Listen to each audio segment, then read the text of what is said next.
bom? Então vamos começar. Tá. Hoje eu vou fazer uma aula sobre a termodinâmica de reações, só que não é nada de muito complicado, assim, que tenha muita equação. É mais para entender os conceitos gerais.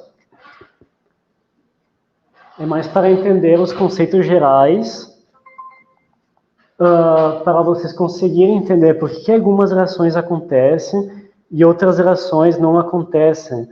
Por que, por exemplo, quando eu vou, sei lá, eu vou queimar a lenha ou o carvão para o churrasco, por que a lenha vira cinza quando queima, só que a cinza nunca volta a ser lenha? Você pode deixar a cinza lá um ano inteiro, ela não vai voltar a ser lenha. Por que você, por exemplo, pode misturar um copo de água, num copo de água você pode misturar sal, tá? Aquilo vira água salgada, muito fácil. Só que se você deixar o copo parado, ele nunca volta a ser água e sal separado, né? Por que isso acontece? Então, vamos lá. Aqui. Olha só o que vocês têm aqui. A gente tem a madeira, tá? Se a gente for queimar essa madeira, ela vira cinza. Só que a cinza, como eu expliquei, você pode deixar lá ela o ano inteiro, ela nunca vai voltar a virar madeira, né? A gente sabe que isso é um sentido natural das coisas. É natural que quando a madeira pega fogo, vira cinza. Mas naturalmente a cinza não volta a ser madeira, né? Então por que isso acontece? E também, por que a gente precisa de um isqueiro, a gente precisa de algum fogo para conseguir que alguma coisa que já está queimando, tá? Para começar a madeira a queimar. Bom, a gente consegue entender isso se a gente pensa do ponto de vista energético. O que significa isso? Significa que aqui, quando a gente tem a madeira, a gente tem alguma coisa que tem alta energia. Aqui, a gente tem alguma coisa que tem baixa energia. E outra variável que a gente pode considerar é a estabilidade. Aqui, a gente tem um sistema que é muito instável. E aqui tem um sistema que é mais estável. Ou seja, a madeira, como a gente já explicou, tem uma possibilidade de queimar e virar cinza. Então, ela tem uma instabilidade. Só que a cinza, ela é estável. A gente pode deixar lá anos e anos, ela sempre vai ficar cinza. Então, a gente pode colocar aqui essas variáveis. Eu vou desenhar aqui. Tá? Aqui. Tá? E aqui eu vou colocar uma variável que é energia.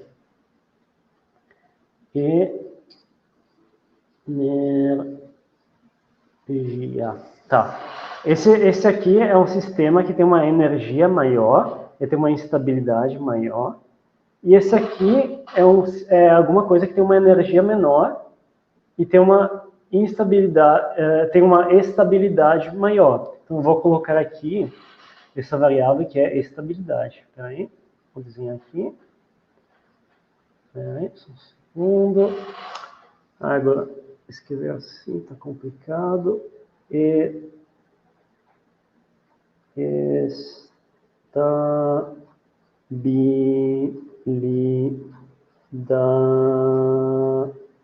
Tá. Então vamos lá. A gente explicou que esse aqui é o sistema de energia alta e energia baixa. Só que, por que você precisa dessa chama aqui? Por que você precisa de um isqueiro para começar a queimar a madeira? Porque você precisa de uma energia de ativação. Então, no gráfico da energia, você precisa antes aumentar a energia para que depois ela possa diminuir. E ela não consegue diminuir se você não aumentar ela aqui. E por que isso acontece? Ou seja, por que a energia diminui aqui e por que ele aumenta aqui? Bom, é que, na verdade, a gente precisa considerar algumas coisas que a gente não está vendo com os nossos olhos. É somente a fração mineral da madeira. Mas o maior produto dessa combustão não é a cinza. Os maiores produtos são CO2, tá? Eu vou desenhar aqui, molécula de CO2. Para eu pegar aqui, ó, as minhas canetas aqui que eu comprei. Essas aqui são muito boas, né? Colorida. Desenhar aqui um CO2. Aqui e aqui.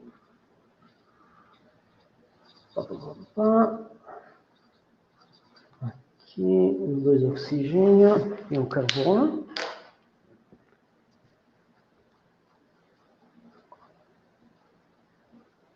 Aqui.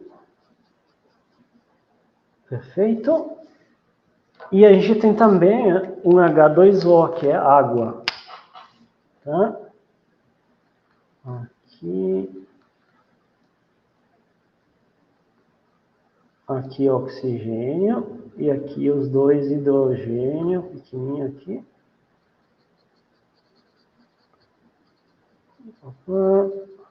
Ok. Então, porque como a gente disse, essas moléculas aqui, que são os produtos, eles têm uma estabilidade que é maior e eles têm uma energia que é menor. Por quê? Porque, na verdade, esses oxigênios aqui, eles têm uma propriedade que chama eletronegatividade. O que significa isso? Significa que eles têm uma tendência a adquirir elétrons, a querer roubar elétrons de outros átomos. E esses outros átomos que estão junto aqui, que é o carbono e o hidrogênio, eles querem doar os próprios elétrons. Então, olha só, essas configurações que eu estou mostrando, elas são muito estáveis, por quê? Porque é uma configuração onde o hidrogênio, os dois hidrogênios conseguem doar o próprio elétron, na molécula de H2O, por exemplo, e o oxigênio, ele consegue roubar dois elétrons. Na CO2 é a mesma coisa, o oxigênio consegue roubar a maior quantidade de elétrons, e o carbono consegue doar todos os elétrons que ele tem. Na madeira, o carbono ele faz ligações com outros carbonos também. E é por isso que o carbono não está doando todos os elétrons. E também o oxigênio não está pegando a máxima quantidade de elétrons. Entende? E por que eu precisei de fornecer energia aqui? Se a gente falou que isso aqui é mais estável, bom, ele deveria naturalmente vir para cá, né? Só que, olha só qual é que é o problema. O problema é que toda vez que você vai quebrar uma ligação, você precisa fornecer energia para quebrar aquela ligação. Então, na verdade, aqui tem duas coisas que estão acontecendo aqui. A primeira etapa, você está quebrando ligações aqui, você precisa fornecer energia para quebrar essas ligações. Aí daqui, você forma ligações que são mais estáveis da que você partiu. Ou seja, você vai liberar toda essa energia aqui, que é maior da energia que você deu. E é por isso que o fogo é tão energético. É por isso que o fogo é tão quente. A reação é muito exotérmica. Tá? Então, a gente falou que a gente está quebrando e formando ligação, né? Toda vez que a gente quebra uma ligação, a gente tem que fornecer energia. Toda vez que forma uma ligação, aquilo faz? Aquilo vai liberar a energia que você vai precisar dar para quebrar. É exatamente a mesma coisa. A energia que você precisa dar para quebrar é a mesma energia que é liberada quando se forma. Por que isso? Bom, aqui eu desenhei o esquema mais simples que existe. Putz, que sujou meu desenho com o vermelho aqui de cima. Ai, que sacanagem. Mas enfim, isso aqui é o esquema mais simples que existe de ligação química. São dois átomos de hidrogênio, eles têm cada um elétron, e esse aqui, em verde, é uma nuvem de elétron. O que eles vão fazer? Eles vão juntar essa nuvem de elétron para fazer uma coisa que é chamada de orbital molecular. No orbital molecular, o elétron é mais estável. Lembra o que eu estava mostrando no gráfico da estabilidade? O elétron, os dois elétrons, quando eles estão na configuração do orbital molecular, eles são mais estáveis de quando eles estão separados. Eles baixam a própria energia, lembra o esquema anterior? Mais estabilidade, menor energia. E aquela diferença de energia, essa diferença de energia que tinha daqui para cá, ela é liberada sob forma de calor, tá? Toda vez que forma uma ligação. E não é somente essa ligação aqui, que é chamada de ligação molecular, é qualquer ligação. Por exemplo, aqui, isso aqui você faz todo dia, quando você vai esquentar uma água, tá? Você esquenta uma água para cozinhar um arroz, uma massa, qualquer coisa. Fazer um chá. O que você está fazendo? Você está dando energia para a água para quebrar essas ligações que são chamadas de pontes de hidrogênio, que são ligações eletrostáticas, que fazem com que esse hidrogênio aqui seja fracamente atraído por esse oxigênio aqui, esse hidrogênio aqui é fracamente, mas ainda um pouco atraído por esse oxigênio aqui. E toda energia que você precisa dar para a água, para esquentar a água, para ferver a água, é energia que vai para quebrar essas ligações. Então,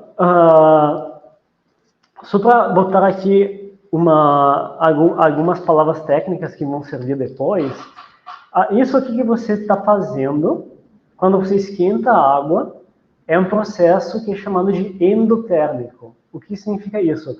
Endo é grego de para dentro, e térmico vem de calor, né? Então você está dando calor para aquela reação acontecer. Isso aqui que a gente viu, aquilo que a gente viu quando você queima a lenha, queima uma madeira, queima o carvão, aquilo é chamado de exotérmico, ou seja, aquele processo ele está jogando energia para fora, tá? Então, agora a gente precisa introduzir então um outro conceito, que é o conceito de espontaneidade. O que significa isso? Bom, aqui, quando você está fervendo a água, você está fazendo uma coisa que não é espontânea. Ou seja, se eu colocasse essa panela com a água ali, parada, ela vai ficar ali parada para sempre na mesma temperatura, né? Então, para ferver a água, eu preciso fazer uma intervenção eu mesmo preciso intervir naquele sistema do externo, né? Preciso fornecer alguma coisa do externo. Então, aquilo não é espontâneo porque eu estou fornecendo calor para esse sistema que é a panela de água. Aquela reação que a gente viu de queimar a madeira, queimar o carvão para fazer o churrasco, para fazer para fazer um grelhado, para fazer o que vocês quiserem, aquilo é uma reação que, embora você precise fornecer aquela energia de ativação, que é você botar lá uma chama para começar aquele fogo, tá? É uma reação que é espontânea, por quê? Porque ela vai para um estado de menor energia, Então, aquilo é o sentido espontâneo da reação.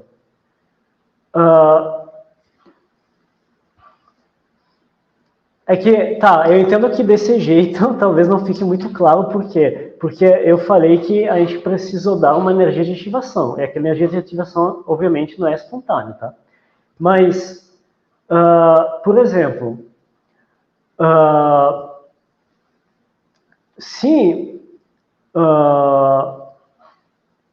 se você tiver, por exemplo, um sistema com muitas moléculas, aquelas moléculas podem ter uma distribuição de energia, tá? E se uma molécula tiver uma energia suficiente para alcançar aquela energia de ativação, aquele sistema vai fazer a aceleração no sentido natural, tá? Não sei se ficou confuso, espero que não. Mas enfim, talvez seja melhor que eu pense num exemplo que acontece espontaneamente mesmo, assim, você coloca as coisas lá e acontece. Tá. O que poderia dar como exemplo de espontaneidade mesmo?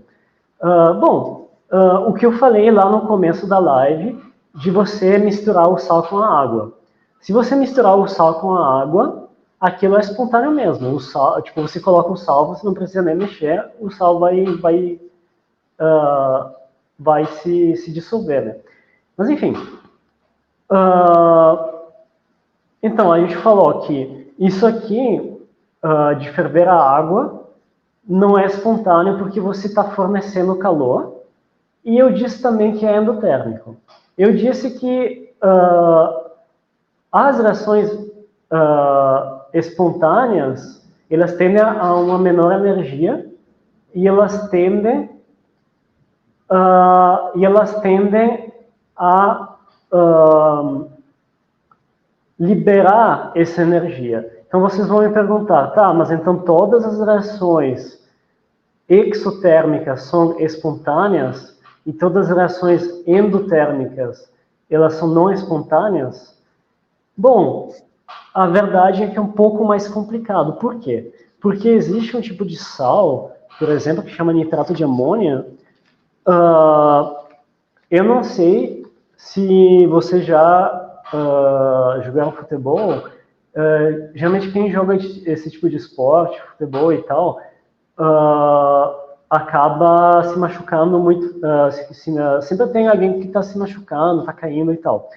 E daí tem uns pacotes que você compra na farmácia, que você dá uma pancada no pacote e aquilo resfria. Por quê? Porque lá dentro tem um sal que geralmente ou é nitrato de amônio ou é cloreto de amônio, que ele quando você quebra aquela sacolinha que tem dentro, ele se mistura com a água e faz uma reação que é endotérmica. Ele vai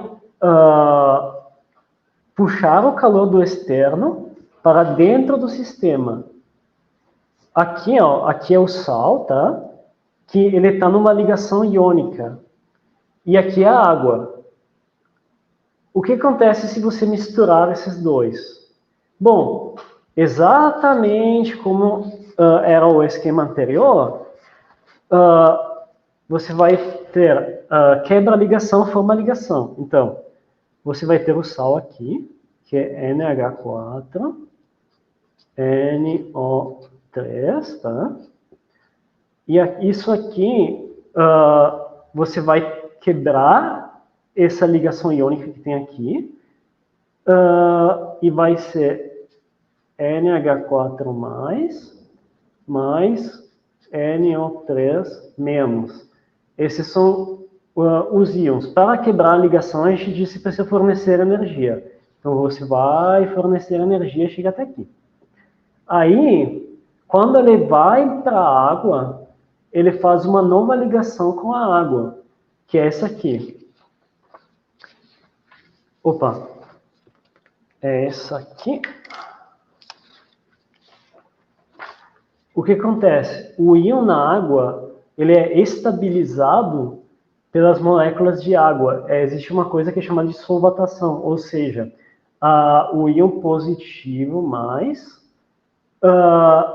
ele vai ser cercado pelas moléculas de água, e como a água tem essa propriedade que é um dipolo, ou seja, você tem uma parte que é mais...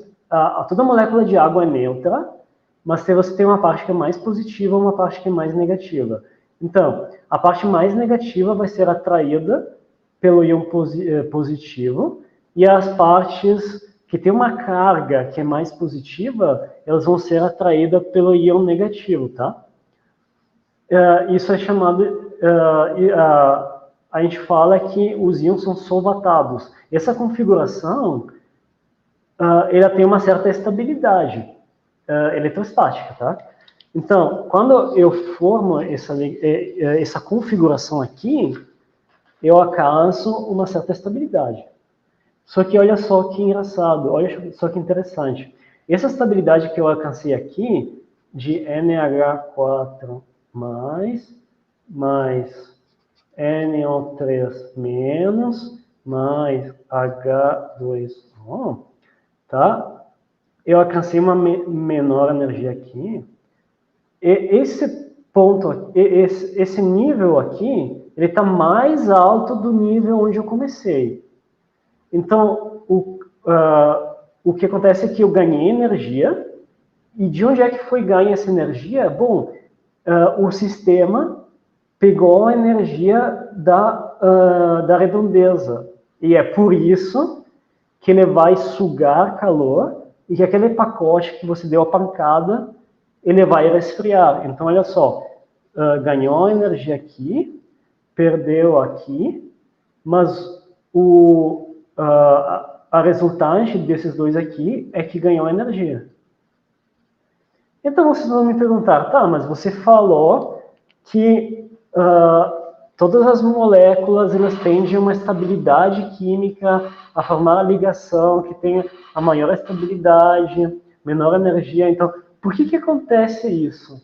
Porque tem uma outra variável, da qual a gente não falou ainda, que é chamada de entropia. O que é entropia? Bom, geralmente, no linguajar comum, a gente fala que entropia é uma medida do desordem de um sistema.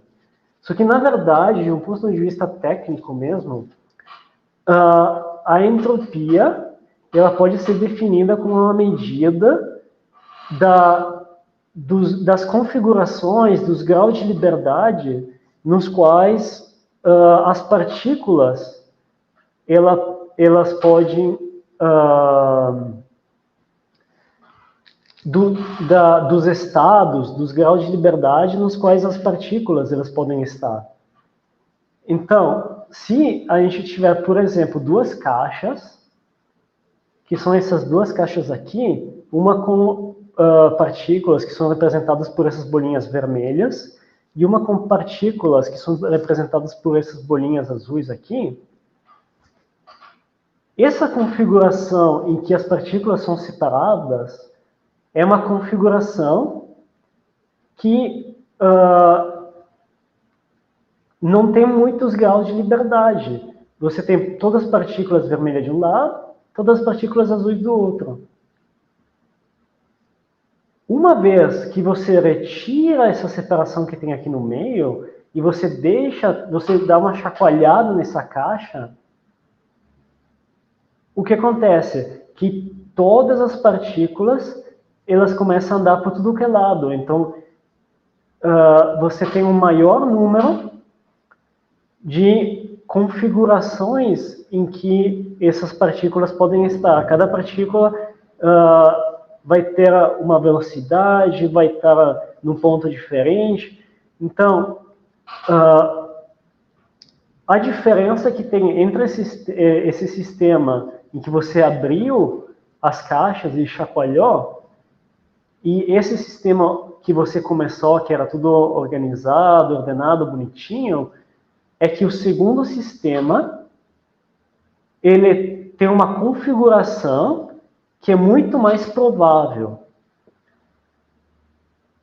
Ou seja, na natureza, as partículas, elas tendem a maximizar esses graus de liberdade onde elas podem estar.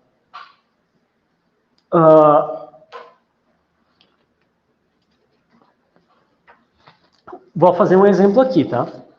Isso aqui é o retículo de um cristal, tá? É tudo organizado, bonitinho, né?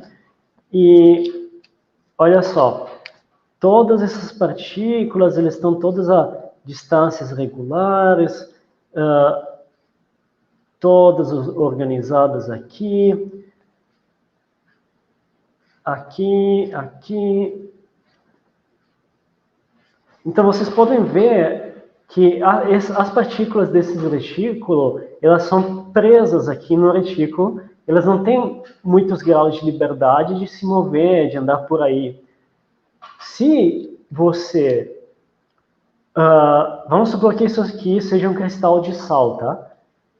Se você colocar isso aqui na água, esse cristal aqui, todas as partículas que antes estavam organizadas, ordenadas, bonitinhas, elas vão ter a possibilidade de estar uma aqui, uma está aqui, uma está aqui, uma está aqui. Elas vão ter a possibilidade de ficar onde elas quiserem, entende? Então, olha que interessante. Você tem duas forças que elas estão contrapostas. Tem uma força que é a que faz com que as substâncias, as moléculas, elas alcancem a maior estabilidade química, e a gente chama essa variável, em termo técnico, de entalpia, que é aquela energia que a gente estava tentando minimizar antes. E a gente tem outra força, que está indo na direção contrária, na direção oposta, que ao invés do que tentar se minimizar, ela vai querer aumentar, que é chamada de entropia. A entropia, ela quer aumentar o mais possível. E a entalpia, ela está querendo diminuir o mais possível. Então, o que os químicos se inventaram para tentar colocar um pouco de ordem nisso aí? Porque imagina só, se você tem uma reação possível e você quer saber se ela acontece ou não, vamos supor que nessa reação aqui, a entropia ela está aumentando, mas a entalpia está aumentando também. Ou a entropia está diminuindo, mas a entalpia está diminuindo. Então, quem é que ganha entre essas duas, né? Como é que a gente sabe quem é que ganha? Daí, eles inventaram uma variável que chama energia livre. Tá, eu vou colocar aqui a equação, mas não é importante não é muito importante entender assim a matemática da equação, mas é mais importante entender isso aqui, ó. Tá, energia livre ΔG é igual a ΔH, que é entalpia, menos T ΔS, que é a entropia. Tá, não é importante entender a matemática do negócio, mas o que é importante é o seguinte, é entender esse sinal de menos. O que é esse sinal de menos? Ele nos diz que essas duas forças, elas são sempre na contramão uma da outra. Tem essa H, que é a entalpia, tá? Eu vou colocar aqui que fica melhor ainda, a mim fica mais fácil de entender. Esse aqui é energia livre. Esse aqui é entalpia. E esse aqui é entropia. Então, a entalpia, ela está querendo diminuir. E a entropia, ela está querendo aumentar. Se você tiver uma reação, como a gente tinha visto aqui do cloreto, do nitrato de amônio, em que a entalpia aumenta, ela vai acontecer? Bom, daí você tem que olhar a entropia. Se a entropia aumentar muito mais do que a entalpia aumenta, isso vai acontecer. Porque esse aqui vai ter um sinal de menos, e esse aqui vai ser tão grande que mesmo esse aqui aumentando, isso aqui vai, como tem um sinal de menos, todo esse termo aqui vai diminuir mais ainda, entende? E se você tem uma reação em que a entropia diminui, mas a entalpia diminui tanto que ela consegue, que esse fator consegue contrabalançar esse aqui, então a reação vai acontecer. Então, por exemplo, quando algumas pessoas elas falam, porque a entropia aumenta sempre, isso aí está errado, tá? A entropia de um sistema completamente fechado aumenta sempre. A entropia do universo aumenta sempre. Mas, quando você tenta analisar uma reação, existem muitas reações em que a entropia diminui. Por quê? Porque a entalpia diminui muito mais do que a entropia diminuiu. Quer um exemplo muito simples? Aquela ligação de hidrogênio que eu mostrei lá no começo. Quando você tem aqui, você tem os dois átomos de hidrogênio que estão separados, a entropia desses dois átomos é maior do que quando eles estão numa molécula. Porque olha só, os dois separados, eles têm maiores graus de liberdade do que os dois que estão aqui, que estão vinculados porque estão na mesma molécula. Mas por que eles vão fazer isso espontaneamente? Porque a estabilidade química disso aqui é ainda muito, muito maior do que a diferença de entropia. Então isso acontece. Entende? A gente tem sempre que considerar os dois termos. E outra coisa que eu quero deixar muito, muito, muito bem claro, porque senão a gente não consegue entender reações químicas que acontecem na natureza, é o seguinte: quando a gente fala de espontaneidade, a gente está falando disso aqui, tá?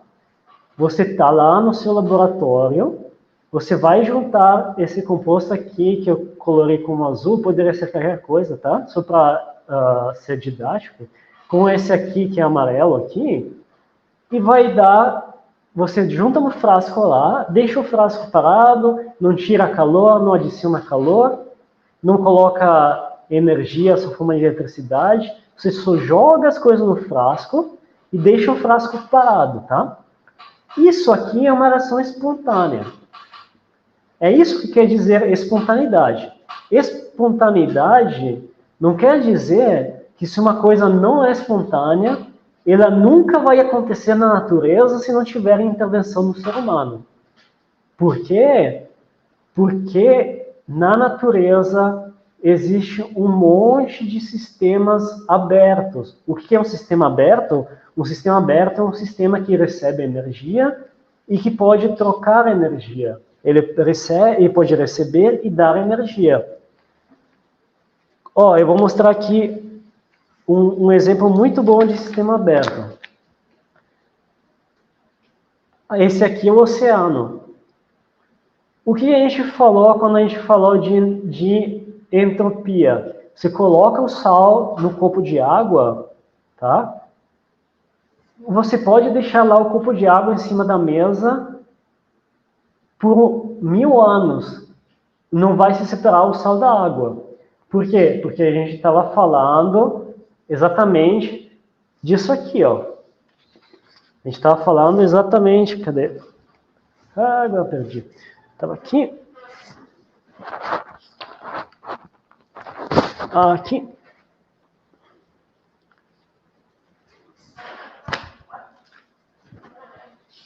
Onde é que está? Perdi a folha.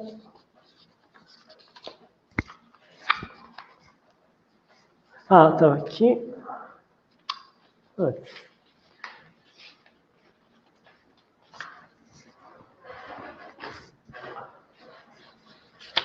Aqui. A gente estava falando exatamente disso aqui, ó. Você tem um copo lá, coloca os dois reagentes e deixa o copo parado. O sistema não está recebendo mais outras coisas do seu arredor, da sua redondeza, entende? Não está recebendo mais coisa do externo. está colocando as coisas lá e deixa parado. Aí quando você deixa isso aqui parado, o que acontece são todas as reações espontâneas que podem acontecer até que alcançam um equilíbrio, tá? Isso aqui é você juntar o sal com a água. Olha o que acontece na natureza. A natureza não é um sistema fechado. Você tem um monte de sal com água aqui, que é o oceano. O oceano é um monte de sal com água, tá? O que está acontecendo aqui? O que está acontecendo aqui é que toda hora está evaporando um monte de água que vai formar nuvens, que são nuvens de água doce. Ou seja, você está revertendo o sentido da reação espontânea.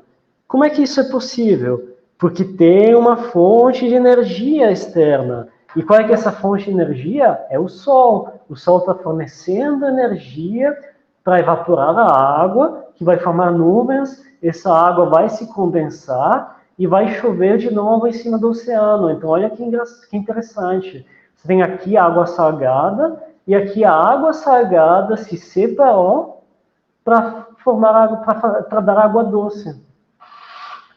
E isso acontece na natureza por quê? Porque a natureza não é um sistema fechado. A natureza não é um frasco do laboratório que fica lá em cima da mesa. A natureza tem aportes de massa, aportes de energia. Eu quero que isso fique bem claro, tá? Bom, eu não sei se foi muito conteúdo de uma vez só, mas é que eu tentei dar o básico que precisa saber para entender a termodinâmica, para entender a espontaneidade de qualquer reação química, tá? Porque se a gente vai querer aprender sobre reações que acontecem na bioquímica da vida, a gente precisa entender esses conceitos, tá? Então, espero que vocês tenham gostado. Não sei se tem alguma pergunta.